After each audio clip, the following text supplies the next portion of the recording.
Hello, friends. Welcome back to Honoring the Journey. I'm Leslie Neese, your host. And today, what a fun day we have ahead of us. I just know we're going to have fun, Joseph. Joseph Yoo is here. He's a reverend down in Texas.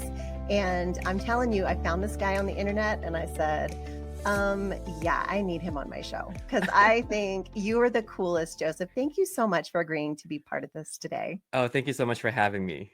Yeah. So, okay, let's start off just from the very beginning. Let's talk about your journey, Joseph. Where did you grow up and what was that like? Were you in church and were you ever a fundamentalist? I know you're not now, but were you ever in that camp? What's that about? All right, so my father is a retired United Methodist pastor, and so I grew up as a PK pastor's kid. But it seems like being a pastor is like our family business because on my dad's side, his oldest brother, so my oldest uncle is a pastor, and that uncle has 3 kids. 2 of those kids are pastors, and one of them is married to a pastor. Oh, And then on my wow. mom's side, my grandfather was a pastor, and my uncle is a pastor, and my aunt is married to a pastor, and my uncle's youngest son, my cousin, is in Fuller Seminary right now, and I tried to talk him out of it, but I wasn't able to. And then my wife is an ordained deacon in the Methodist Church, and my father-in-law is also a retired United Methodist pastor. So that's our household. That and is amazing. and like I joke around because I don't know if I ever had any opportunity to do anything else. When I was 4 years old, apparently I told my dad that I wanted to be a pastor, and my dad took the words of a 4-year-old and held it to his heart dearly. So he was really excited, started telling everyone that, his friends, church members, anyone who has ears, that his son is going to grow up to be a pastor just like him. I guess, early on, of course, I want to do everything my dad did. It was cool. And Yeah. then when I started becoming a teenager, I was like, yeah, I don't want that life. That life sounds like it's affecting me. I was trying to find a way to like get out of this, but that's when my mom I think maybe both my parents sensed like the teenage rebellion, whatever, setting in, and she told me that when she was pregnant with me, and for the listeners, I was born in 1980, so this was way before like you can tell the sex of the child before it Yeah. was born, whatever. So she would go to the church daily, like at the last trimester, and pray that if God gave her a son, it's basically the Hannah prayer in the Old Testament, in 1 Samuel. If Oh, God yeah. gave my mother a son, they would put me into ministry, dedicate me to ministry. And I'm like, what Yeah. the heck? Uh, No so pressure, Joseph. yeah, so that's the household I grew in. I was Mhm. born in South Korea. We immigrated to the United States when I was 6 years old. We lived in LA for a year. Then my dad got a church job in South Carolina. So I grew up in Columbia, South Carolina. My most formative, from the ages of 7 to 12, we were in South Carolina. So a good You're kidding. formative chunk. Yeah, Columbia, That's where South I'm from. Carolina. Oh, that's where I lived before I moved to Utah 8 or 7 years ago. Oh yeah, so I Yeah. barely remember it, but I do Yeah. remember like being the only one of my kind. Like Yeah. people were either white or black, and there was only a handful of Koreans in my class. But my dad was pastoring a Korean church, so I got to see a lot of Koreans and people like me on weekends. Mhm. And then we moved to Southern California, and then we stayed in the West Coast for a good chunk of our lives and part of it being in Hawaii until we moved to Texas. But I, the people that my dad is fairly evangelical in theology, but not so much, maybe so in the Korean context. But the people that he hired to be the youth minister and whatnot, they were always very evangelical and fundamental. So and the United Methodist Church gives you enough space to like cater the worship service to how you want it to be. So you have Yeah. some Methodist churches who are high church and follow, sing nothing but hymns and choir and organ, and then you have other Methodist churches who are, very, very. You couldn't tell if they were non-denominational or not. My dad always hired people who were very, very fundamentalist. I had to go through purity culture. I had to go through. Oof. Yeah. When I was 10, and so this was in South Carolina. When I was 10, we had a sleepover for the Sunday school, and the Sunday school teacher showed us a movie about the rapture and scared the hell out of us, or Oh, scared the hell okay, wait, into wait. us. There was a scene where people had open sores, Mhm. And I was like, what? And I remember being really scared and Yeah. thankful that my family was okay, because we're all, my dad's a pastor. That should mean that we're in. But Yeah. like, what are you doing to a 10-year-old, I know. instilling that fear in them? I didn't know I was conservative. Like, we were an immigrant household, very Korean. Like, sexual matters were rarely discussed. I never had the talk like all my white friends did, and basically the sex talk was don't do it. That Yeah, was it's basically. disgusting, don't do it. Um, Yeah. Mhm. and so I didn't know how conservative I was until I went to seminary, and Yeah. that just was my deconstructing process. And Wow. um, Interesting. Where'd you go to seminary? I went to a seminary called Wesley Theological Seminary in Northwest Washington, D.C. It shares the campus we're right off the campus of American University. Okay. And that was a very, very formative time of my life, and where I really got to become that was when I really realized that this was my calling, and not fulfilling my eldest son duties or whatever, Right. It obligations. was something you really wanted because And it felt more like who you were, what you well, were yeah, wanting. and turns out, like, we are both my wife and I are the outliers of our family. My wife her family tends to be a little bit more evangelical in theology, but both my parents and my brother are fairly conservative in their theology, and we're the weirdos that You're the say everyone's outliers. welcome, and all that stuff. So it's So you're not everyone's welcome if you're just everyone's welcome. Okay. everyone's welcome, and then Yes, I we'll love that. see. It's funny because someone actually pushed back on that recently, Mm, asking me, you say all means all, but if someone with a MAGA hat came into the church, will they be included? And I was like, yes, absolutely. of But course. what I tell them is it does come with a caveat, because Mosaic Episcopal Church, we exist to really reach the people who don't have a church or been burned Mhm. by a church, or looking for a safe sanctuary. So we have a lot of my church members right now are on the edge, because we have a lot of married gay couples who are afraid of what might happen to their marriage.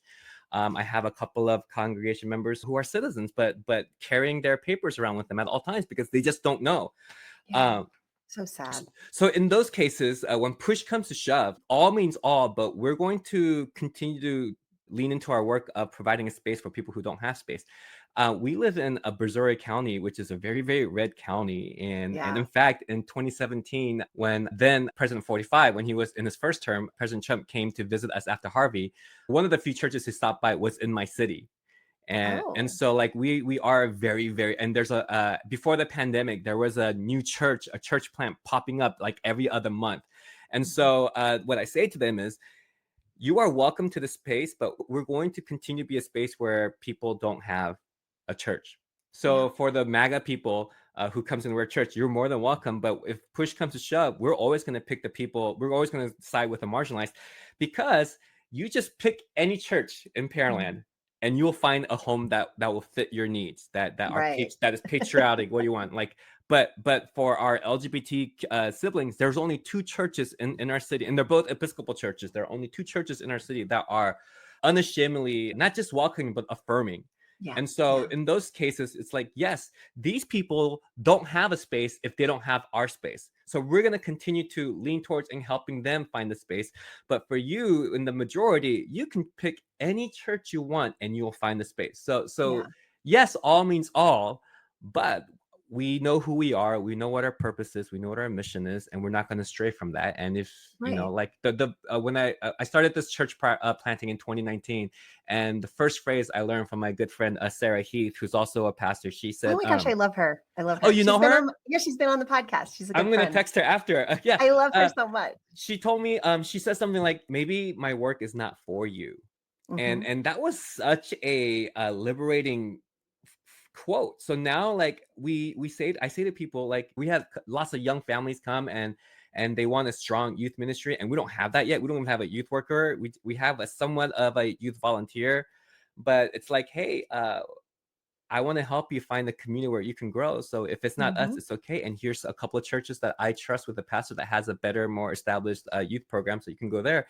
And maybe the work that we're doing currently is not for you, but like, we want to make sure that we want to help everyone. But again, we know what our call is and our passion is, and where Your I focus. feel God is leading us. So Yeah. if you don't feel that this is a place for you, like rather than trying to change who we are, like, oh, you should read the Bible more and take it more literal, like, no, that's not who we are. If you want that, here's a church down the road Yeah. that They'll do literally that. takes the Bible word for word, when it suits them, I should say. So like, Yeah. go there. You want to sing, you want to have a United States, you want to have an American flag displayed in your sanctuary. That's not us, but you know what? Every other church in this city will have that flag. So go there. Yeah. So I feel like right now my job is to connect people to a community, and while I would love it to be us, I'm also very well aware of our limitations and how we might be an acquired taste, so to speak. So I don't have, as much as it hurts, because as a pastor you want to keep numbers, and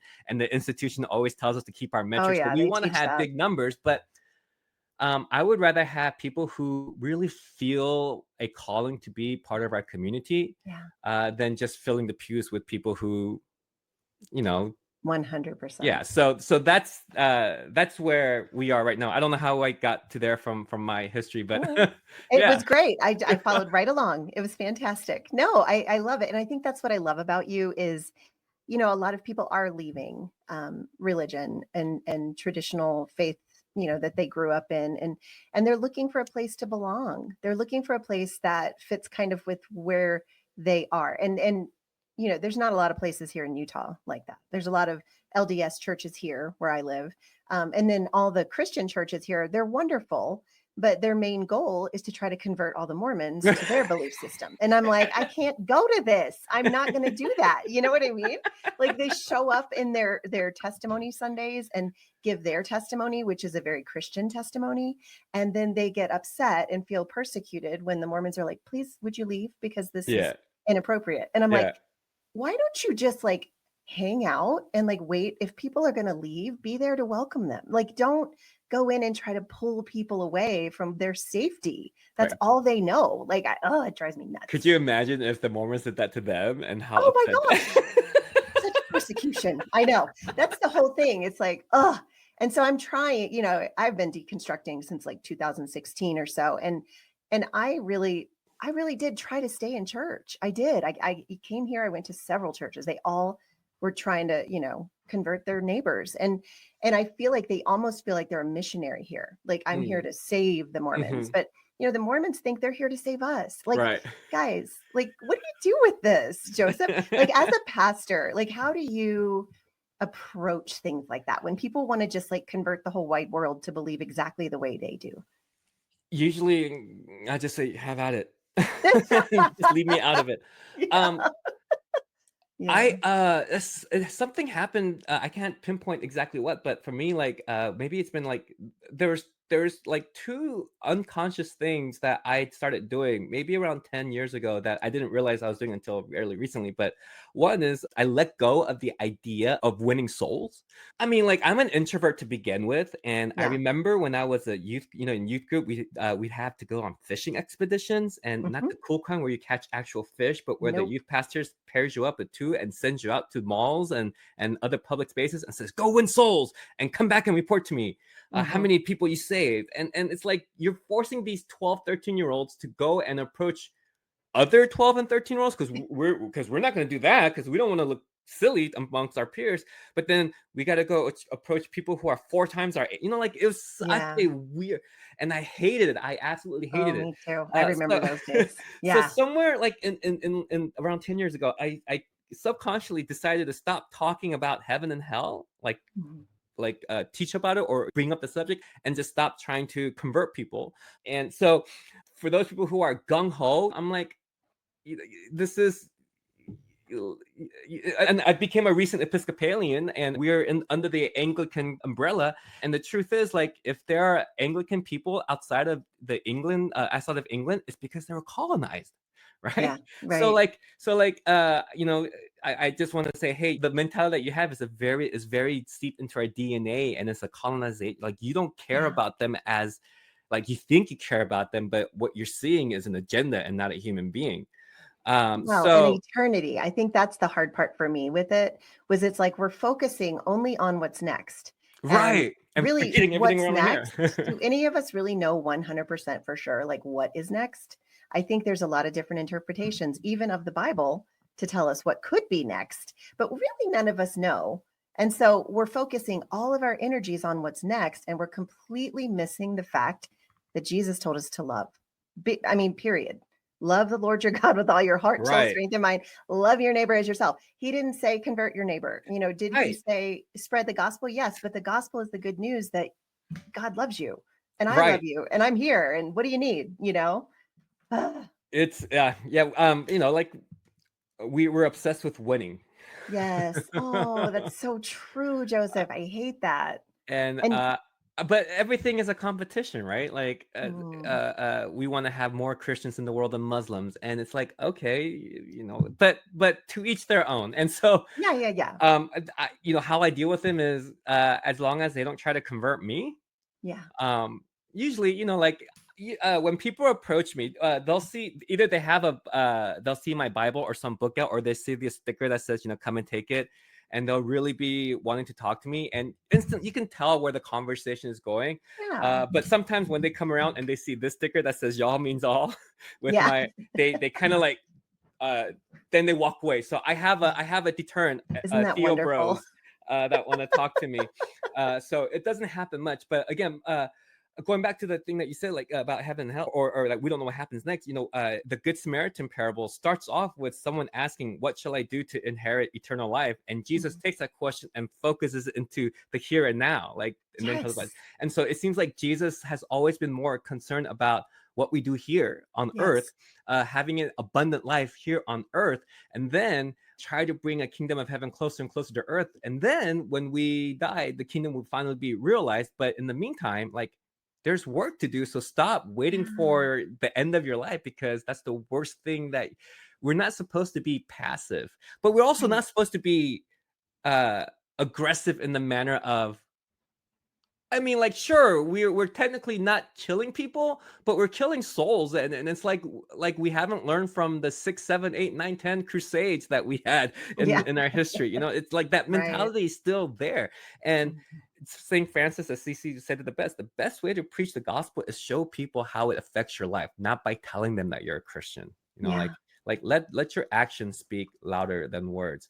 But that requires work on our part, and so Yeah. it's easier to control people and tell them what to do rather than show people how to live, and Yeah. being an example. Well, it's uncomfortable, I think, when you're around somebody who believes different than you, especially when you find your identity and your comfort and your purpose, all of it in this one way of thinking, in this, way of seeing your world. So when somebody feels different than you do, it's almost as if they're trying to pull you off of your belief.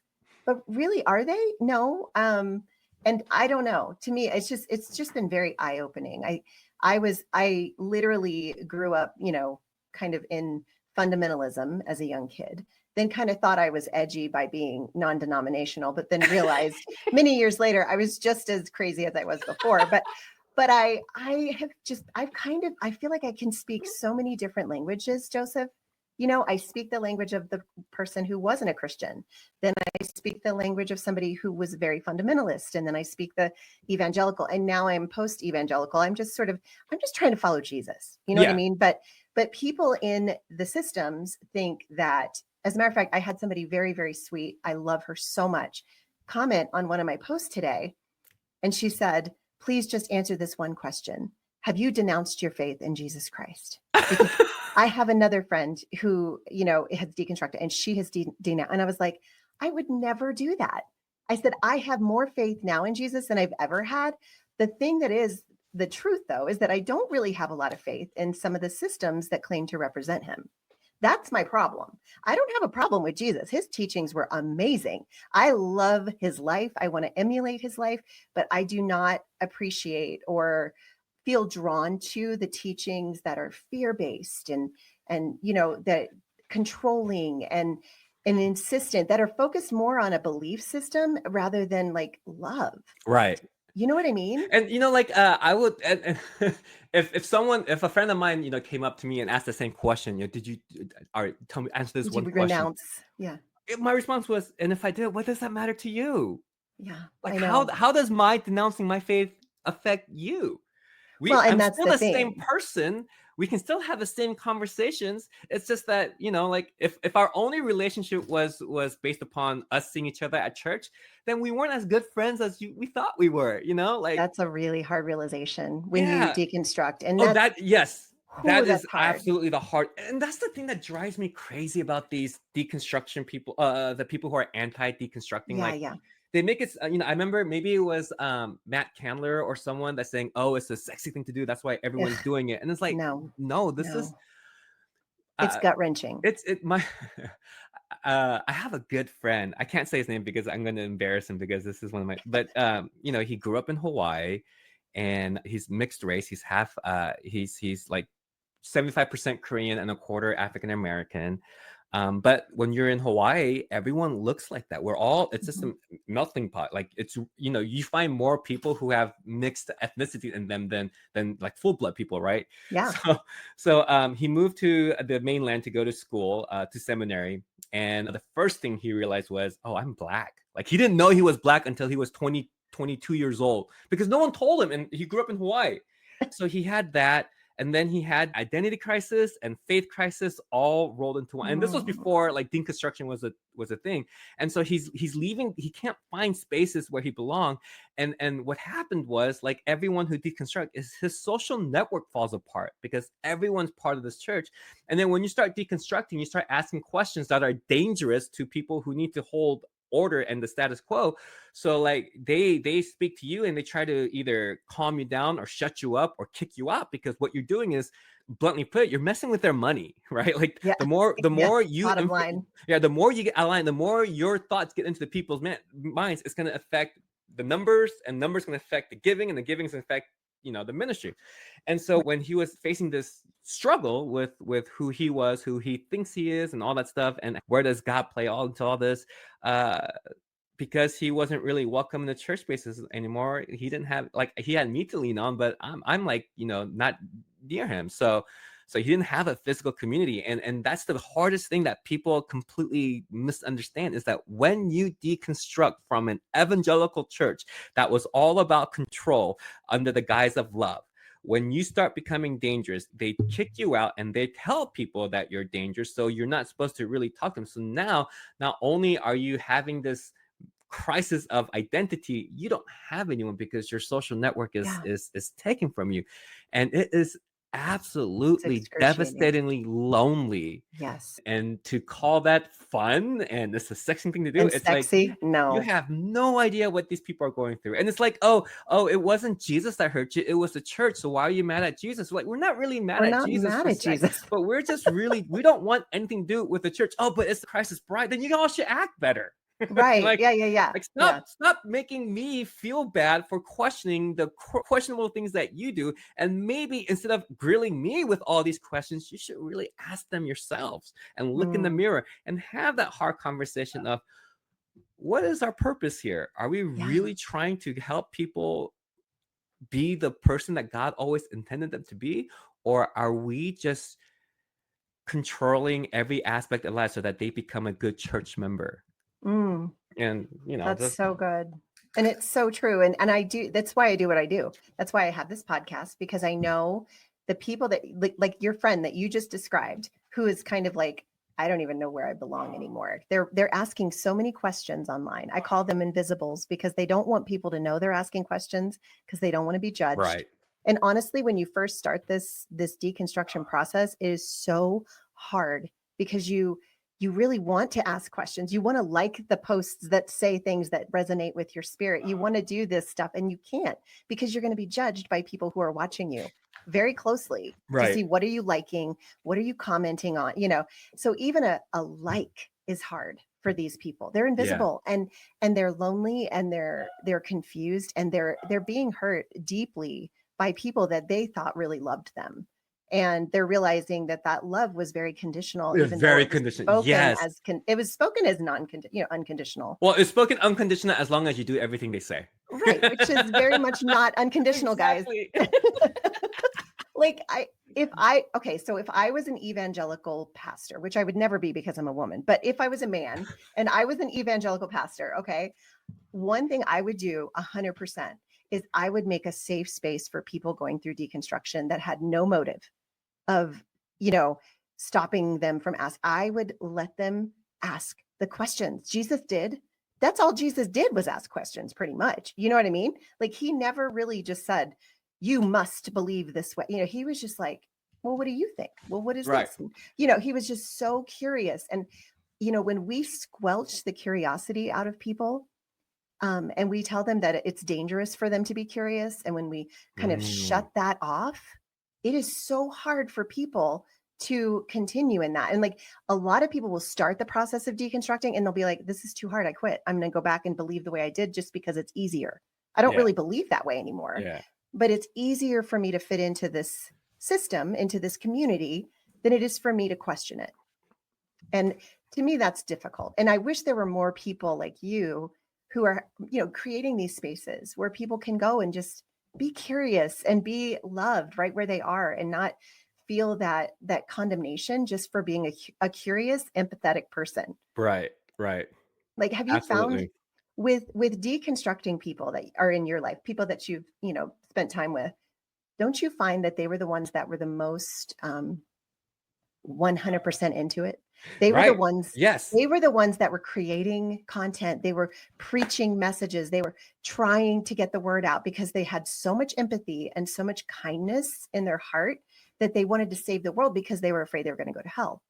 You And know, which is why it's even more devastating it because is so devastating. I wish people uh, got that. this was their way of life. I mean, it is a death. The deconstructing people are grieving because Yeah, they experienced a form of death.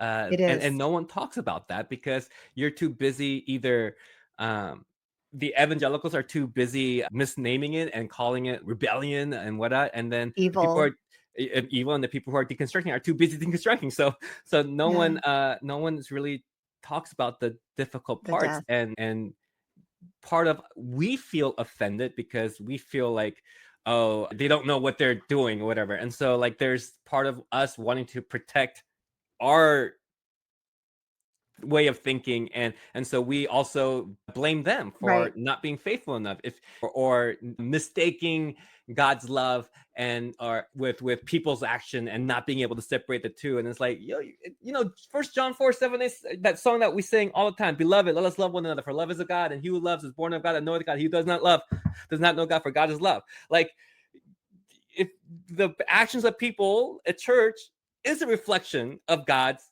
love, because that's what we're taught. So when church people act Unloving. ungodly, Yeah.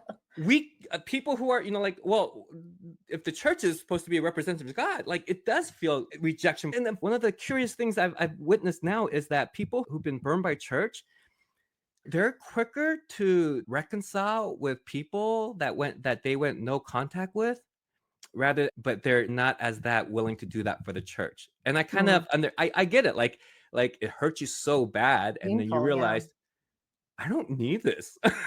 Well, Wait a and minute. to be honest, I can wake up at 10 a.m. on Sunday and not feel yeah, guilty.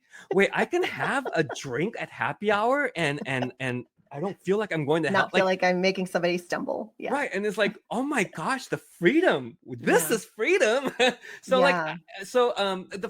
I don't know that many people who have deconstructed and completely reconstructed back into the church. Most of the people I walk with are either still deconstructing, or I'm pretty sure the route that they're going is, they might not be full on atheists, but they're definitely not quote unquote Christian.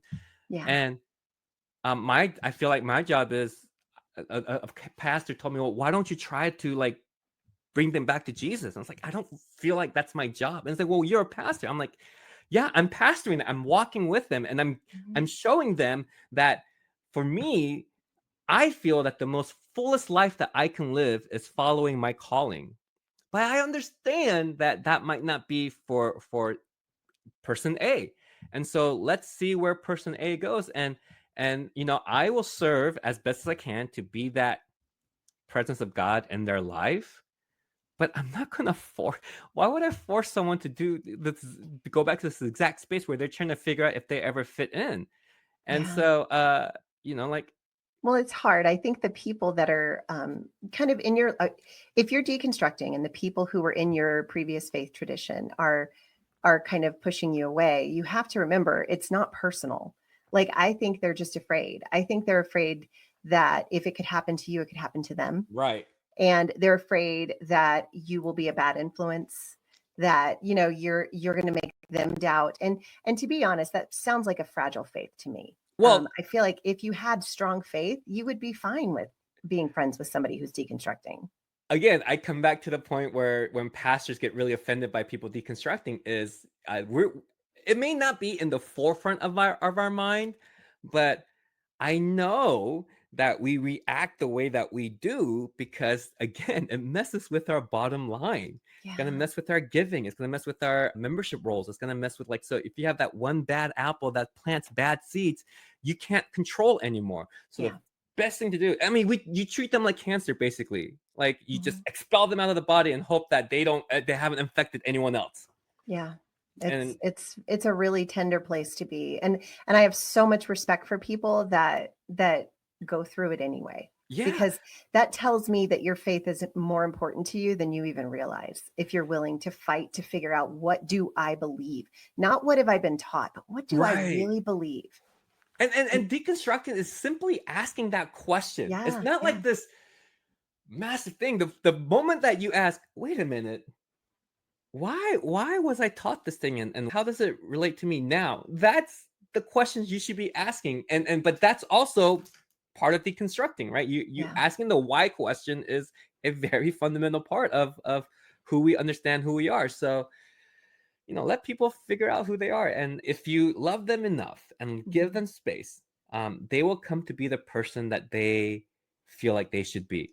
And we need to give them space to do that. And whether or not they remain a Christian or not, that's not something we can control. But what we can control is supporting them.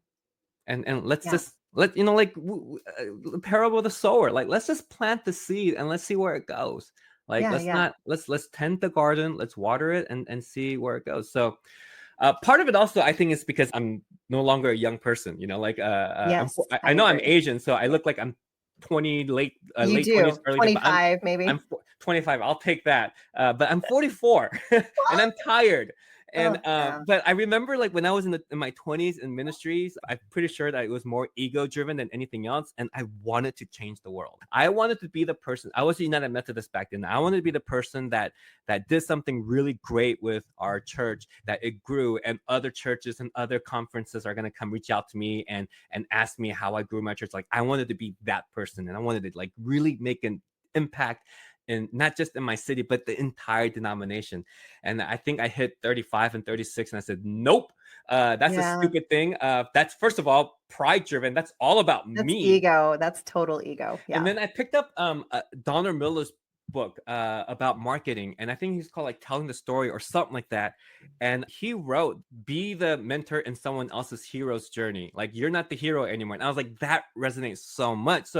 So when I let go of the idea that I wanted to change the world, I felt like I could do, like, this pressure was lifted off of me. And instead of being the hero of my story, now Donner Miller, I think, used the example of being like the Yoda to someone's Luke Skywalker. Like, Mm.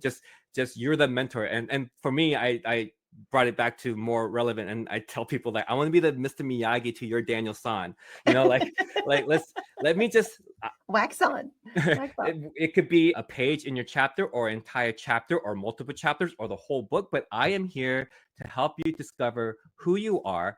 And I feel that I have been productive by pouring my life into you and hoping Mm. that you see clearly of where that you're loved and where you're going. And that's all that I want. I don't need to change the world. In fact, I don't want other churches to come and bother me and ask me what we're doing or whatever. Like, I don't want to do that. Yeah. I just want to focus on helping other people grow. In turns, it will help me grow. And when I let go of the idea that I'm not the hero of my story, and not even that I don't want to be, then it changes the way I approach ministry. And therefore, I think somewhere along the way is when I started realizing I don't need to talk about heaven and hell, because all that does is bring up angst. And Yeah, and fear, and lots of and fear. the way that I was taught about heaven or hell was for controlling, right? Yeah. You do this or you'll go to hell. Like, Yeah. I mean, and it's coercion is what it yeah, is. Yeah. absolutely. And then the other thing was, like, you I would love you to come to my church, but you don't have to.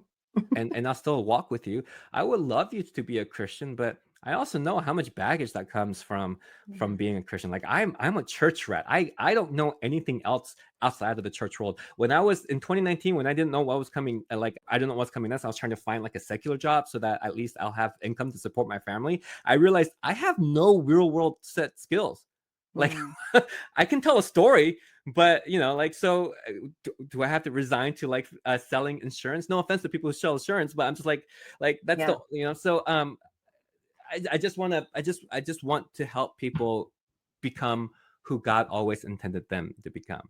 And I feel Right. like that is my calling now, and that puts the shoulder of the burden off. Selfishly, that takes the burden off my shoulder and puts it on them. But like, I just want to be part of your journey and help you as best as I can, and hopefully leave you better when our relationship is done. For whatever reason, you move on, that you are a better person because of our time together, and that you're able to see that God loves you. That's my biggest hope. Okay. Well, that's perfect. That's exactly what Jesus told you to do. Yeah, Love others, love God.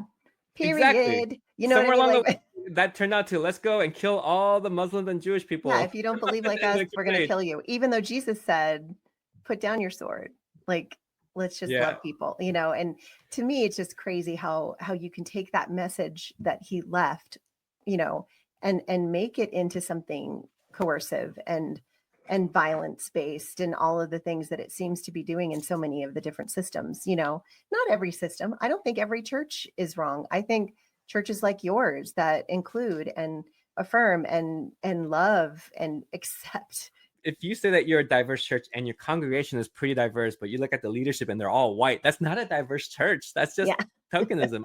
I once interviewed with a church, and the pastor was going on and on about how diverse their staff was, and I was like, oh, okay. So when as soon as the interview was done, I went and got my phone, checked the website, and looked at the staff page. All the pastors were white men, all the office and children's minister were white women, and the only people of color were the maintenance people. And I Oh was my like, gosh. oh. So No. for those of you who may not know what I'm talking about, is like tokenism is Yeah. what churches call diversity. And what tokenism is you just have people who don't look like you part of your community. But true diversity is when the minority people also have influence and positions of authority and power. So like, and when you give up your space for someone who's not the majority, when you give them a voice and influence, it's not going to be what you expected, because they're going to have a different life experience, different theology, different ideology, different way to see the world.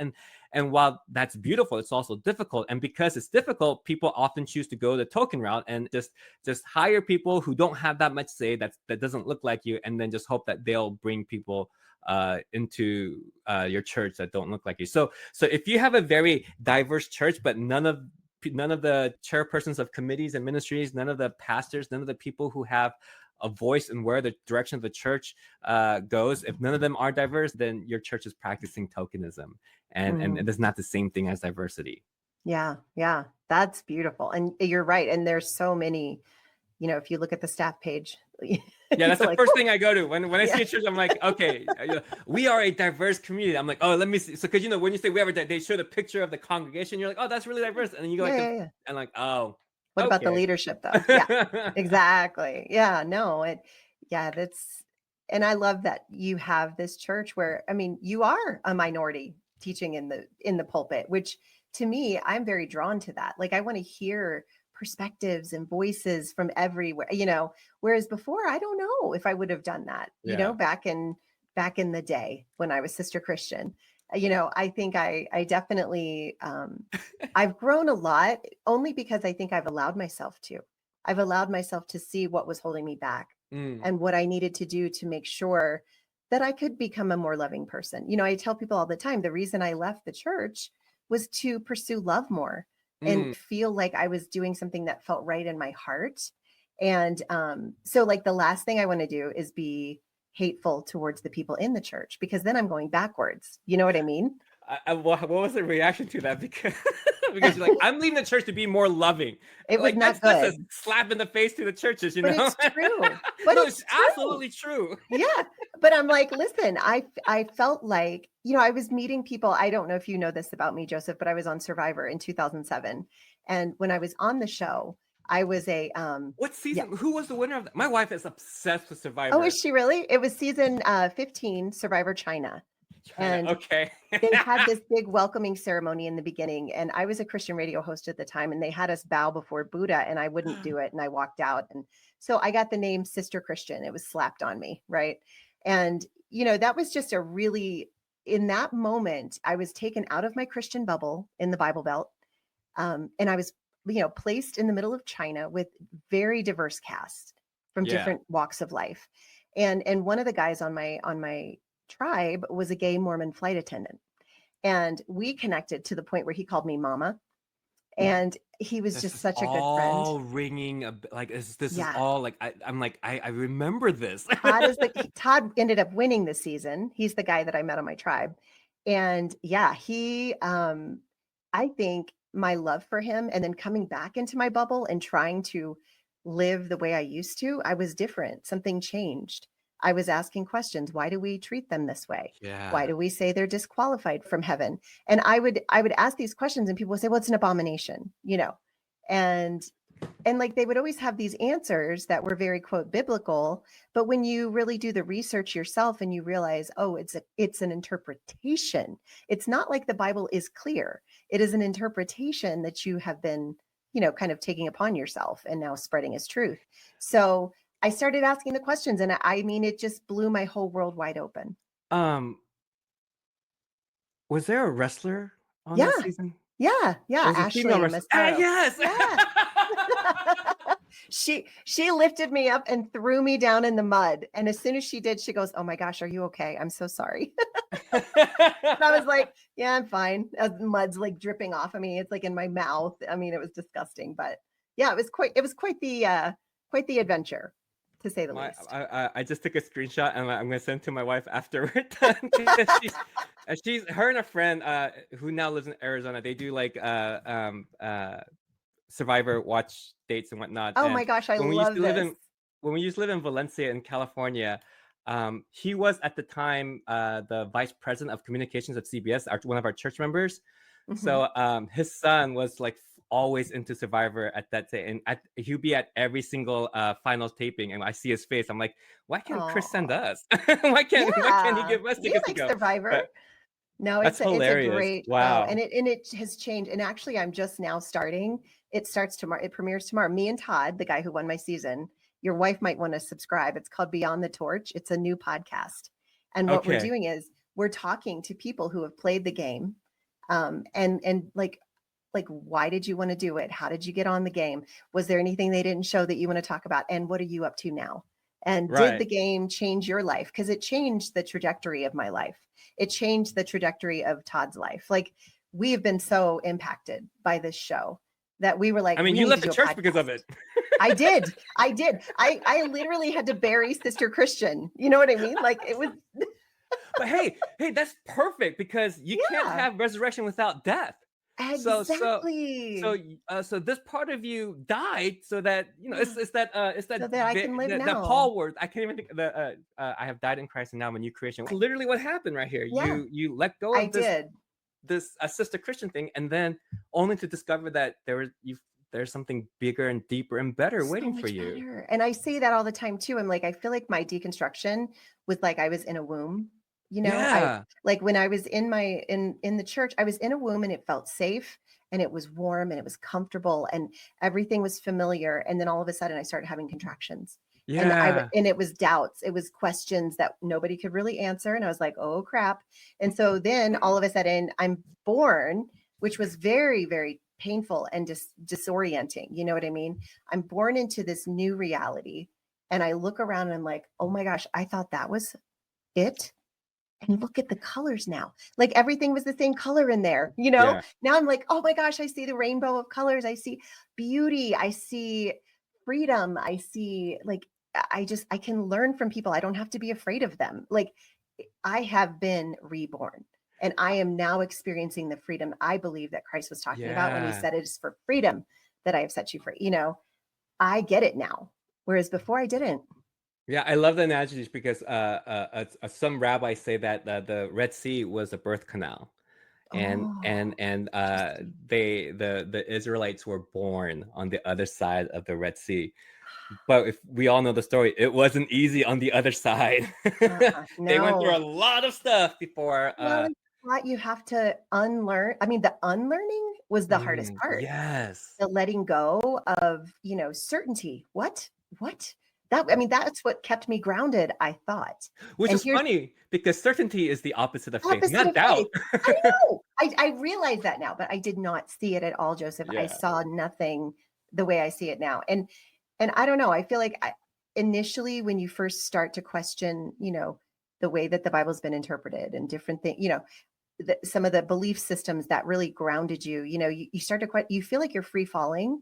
But then I finally got to a place where I'm like, I'm not free fall. I think I am, but I'm not, because my feet are firmly planted in the soil and God is that soil. Mm, God is the soil that connects all of us. And I see it so clearly now. And it's so beautiful. And I'm like, ah, you know, does that yeah, make sense? absolutely, I'm an absolutely. analogy girly. I And love, then I love an and you analogy. can, like I said, you would have never experienced that unless Sister Yeah. Christian died. That's right. And I love her for that. I love what she taught me. I used to be Hmm. mad at her. I'm going to be honest. I Yeah, couldn't of stand her course. for a while. I Like, stomped on how her could you grave. believe that stuff? You idiot. You stupid idiot. Why'd you teach your kids they were going to disappear? You know what I mean? Like, I literally was like, oh my gosh. But then I was like, therapy, lots of prayer, lots of, introspection and meditation, really working through this. And now I'm like, oh my gosh, I love her. She was just naive. And Yeah, she really thought I mean, her heart was always in the right right, place, always. And she followed it, to her death. right, And now it's okay. Like I'm able to learn from that, grow from that, and now I can still speak that language, but right. and I think this is what's really, really, really hard for people who are still in the, my faith tradition. Tell me what you think of this too. I feel like they get really discouraged because they want to preach at us, but we already know what they're going to say. And we already, you know what I mean? They're like, dang it. What do you mean? That was my scripture. That was Right, going to make you shut up. And I'm like, yeah, but I see that different now. Like, I already know what you're going to say because Sister Christian's right here on my shoulder telling right, me. right, right.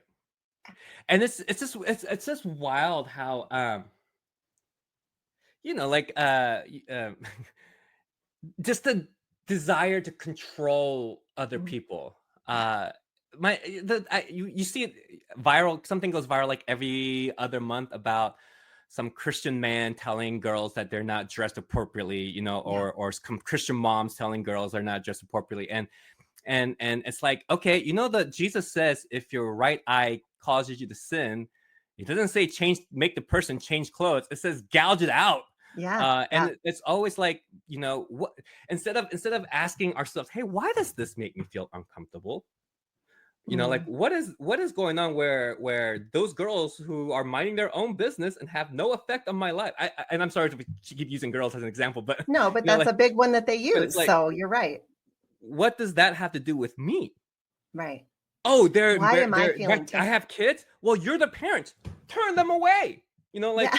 Like, or have a talk with them. Like, but our immediate reaction, and this is why, like, Jesus was such a genius. Like, we have that thing saying, like, why are you so concerned about the speck in your neighbor's eye when you have the plank in your own?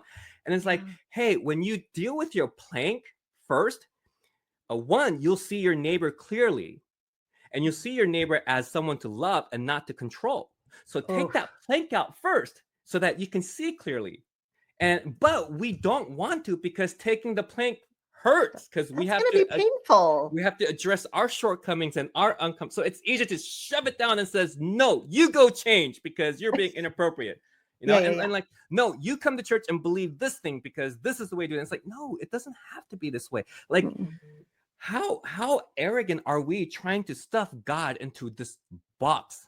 Like, God is bigger than we ever want God to be. And Yeah. I bump into that every single time. Even now, like, because we are human and we tend to be more like, we tend to gravitate to people who are like us. Like, it's Yeah. human nature. But Human it's just nature. like the I forgot, I lost my train of thought. I'm sorry. That's okay. No, But like how we just, it's hard for us to see beyond what we're used to. I mean, right. basically, is what you're saying. Yes. And that makes complete sense, and it is very human.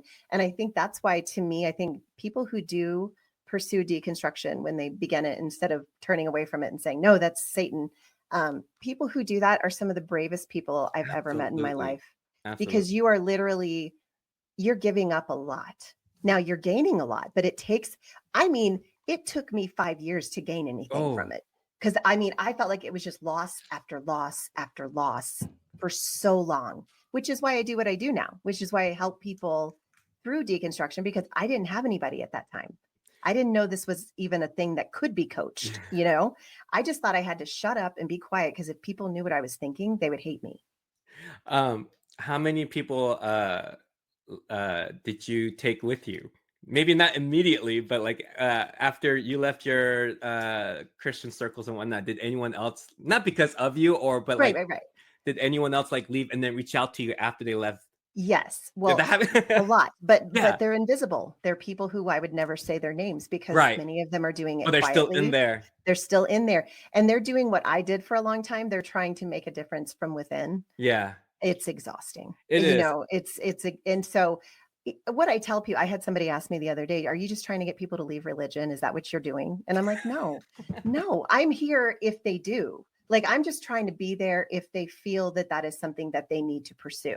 I literally, if you feel safe, if you're not doing yourself or anybody else harm, and you feel good where you're at, please stay. You know what I mean? Because this is not a journey for the weak at all. Mm-mm. If you go into this deconstruction, I will be there for you, but I will tell you, it will be the hardest thing you've ever done in Mhm, your life, mhm. because you have been programmed. Yeah. Like, we don't understand. Have you studied neuroplasticity, Joseph? Do you know? No.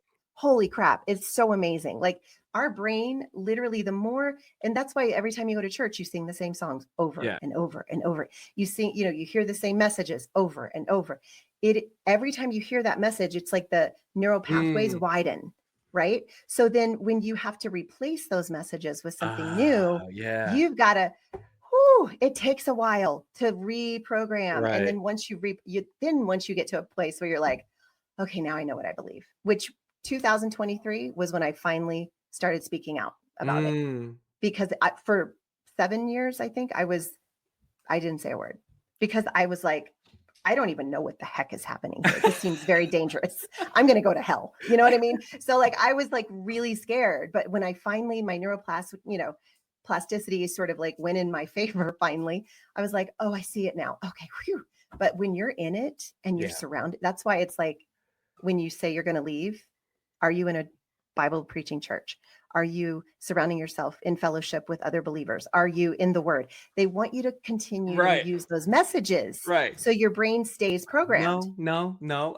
Yeah, I'm not. And that's probably why, oh, I get it now. Then they write you off. So, Uh, I had the fortunate deconstructing through seminary, so that I wasn't doing it oh, alone. And cool. but no, it was painful first. So again, growing up very Yes. conservative evangelical home, immigrant on top of that, we had immigrant expectations. Mm. And the first day of class, my first class, was Hebrew Bible. And you're looking at the syllabus. I already knew that this was gonna be weird, because in Wesley you cannot call God by the male pronouns solely. You Oh. either use, like, call God God, or the one thing I still can't do is saying God self, because that just sounds clumsy. But if you use male pronouns, you have to balance with female pronouns, all that stuff. And I'm like, oh, that's new. Uh, Yeah. Oh, yeah. but That really freaks people out. first day of class, our professor, Dr. Hopkins, gets up. Not even a hello, welcome to Wesley Day, or hello, my name is Dr. Hopkins. He the first thing he said to us: if you believe that a grown man was swallowed by a fish and then spat back out 3 days later, you are gonna have a hard time, because that was nothing but an allegory. And I sat there thinking, holy crap, what? And then the other thing was that there were gay students at seminary. And all my life, we were taught that, Oh the yeah. same. And so, like, first I was like, do they know that they're wasting time and money here? Like, why are they Yeah. here? They're going to hell. And seminary was when we went to seminary in 2003. We were the first experimental class recruits. So there was like 10 of us who were right out of college. So like maybe 30 students were under the age of 30, and the rest were second career people, 40 to 50 to 60, whatever. So like that's to say, like I couldn't escape the my gay students, colleagues. Like I try to avoid them, but you can't because the campus is so small, and you start getting to know them and start talking to them, and you're like, oh my gosh, they're human beings. Oh my gosh, Yeah. their faith is, oh my gosh, they're better Christians than me. Yes. So you're going through all these things, and it's so painful. And so I tell people, like, and this is probably deconstructing too, but for seminary, I was like, get ready to be hurt because what seminary does is each professor takes a hammer and they just smash whatever you believed in. And you have three outcomes after your seminary career. You either walk away completely, and I've seen people just that cool. I like what I got, and I'm not, church is not for me, Christianity is not for me. You just leave all the glass shattered and you go. The second one is you put everything back together exactly the way it was, and then you reinforce it. So I had a lot of, particularly Korean students who were international students who came with a very conservative evangelical thought. And when they left, they were even more conservative and more evangelical because they were very uncomfortable with all the gayness that was around them and all the progressiveness around them. So what they do is they become even, they hold their ground even more. And the third option is you piece back everything together, but it becomes a jigsaw of whatever, because you're mixing and matching, and then it becomes your theology and not anyone else's. And that's and beautiful. I and mean, yeah, it's hard, but it's beautiful. I've seen people who deconstruct. Most of them are in the, I don't know if it's worth putting this puzzle back together.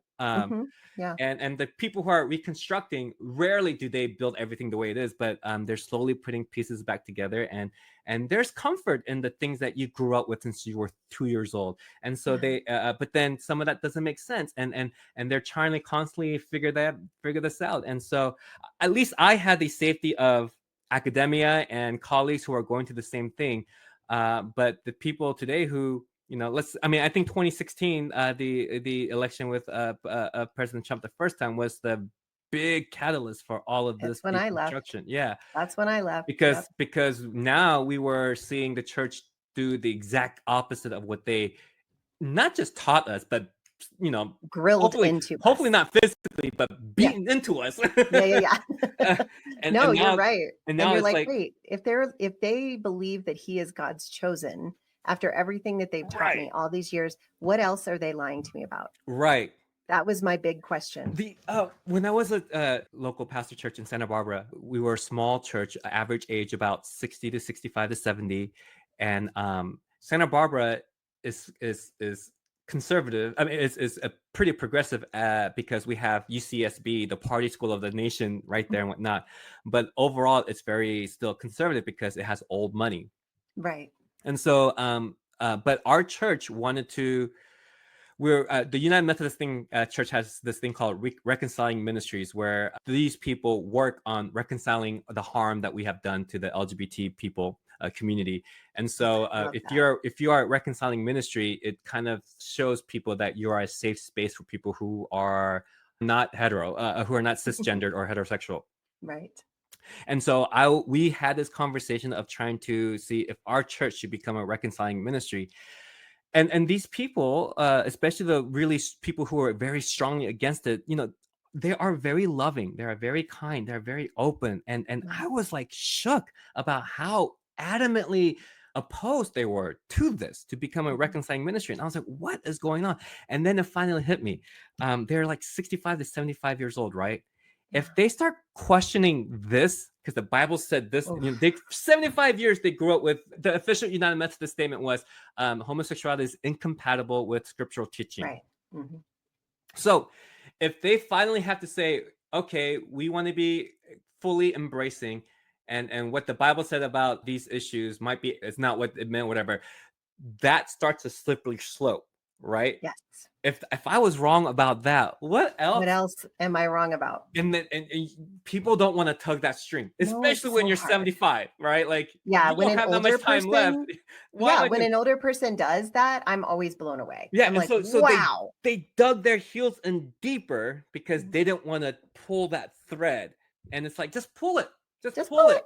You'll Yeah, just see become, what it'll happens. hurt, but you'll become a better person. You'll become a Yeah. more full and whole person because now you are actually challenging what you believe. You know, my therapist kept asking me, "Is this your call or your dad's call?" Because for whatever reason, he hones in on my childhood. I'm like, I don't want to talk about my childhood, which is probably why he Yeah. hones in my childhood.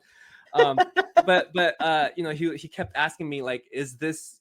Are you living out your call or is this your dad's?" And I kept telling him like, I know it's my call because I went through all this and I answer all these Mm. questions and it's become who I am.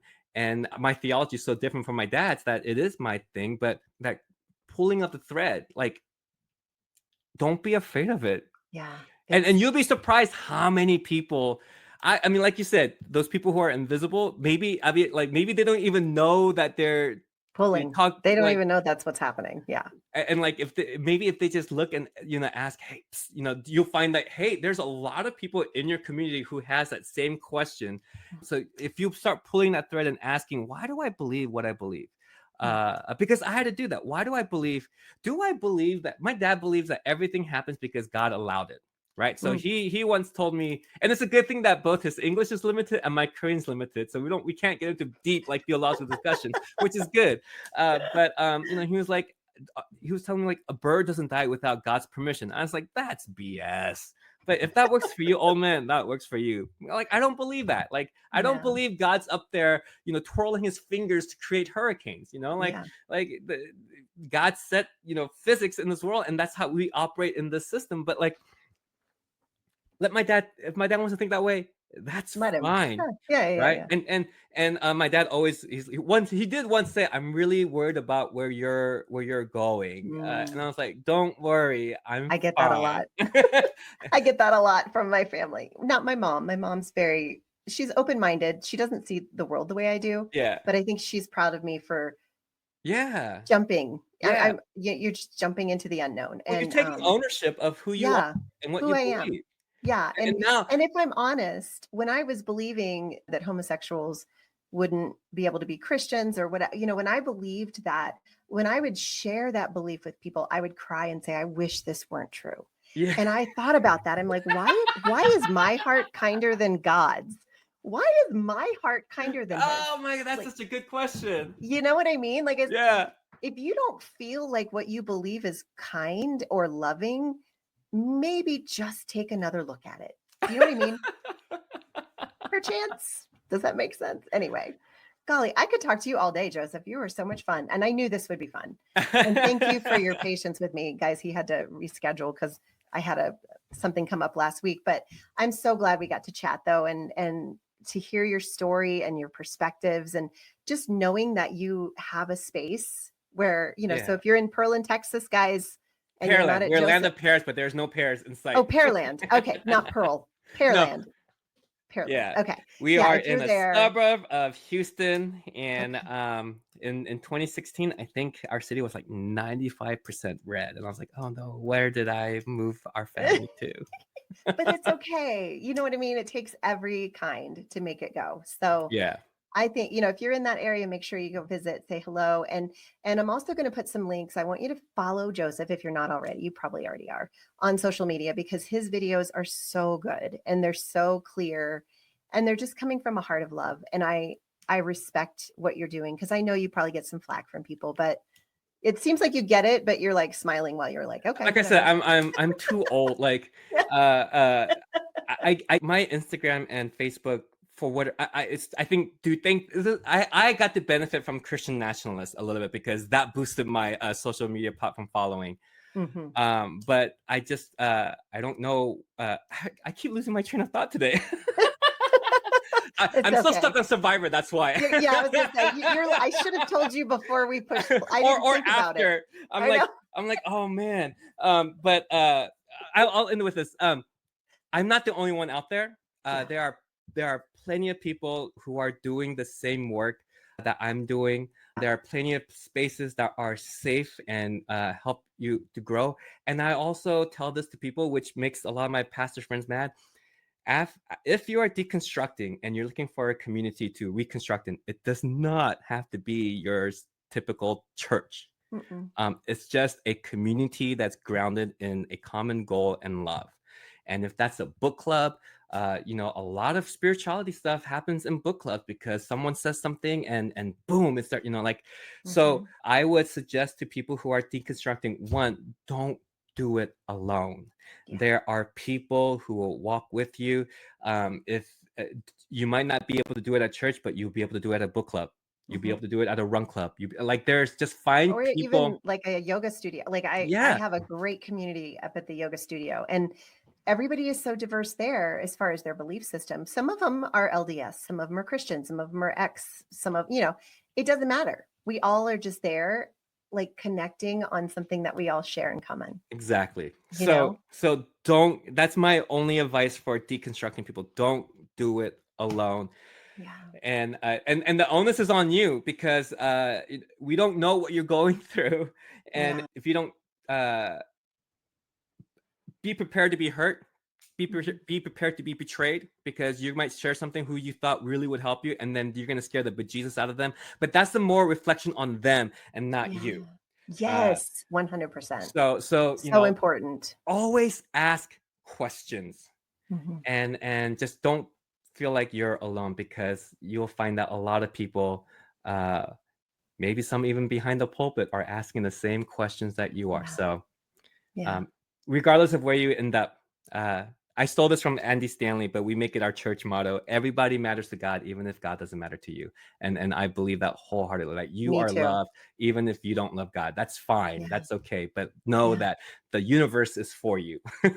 I love it. Thank you. That was beautiful. Thank you for allowing me to honor your journey today, and for sharing your heart with my listeners. I know they appreciate you so much. So I'll put the links in the show notes, guys. You can follow Joseph, and if you're in Pearland, Texas, or in the Houston vicinity, make sure you go say hello. So thanks, Joseph. Thank you.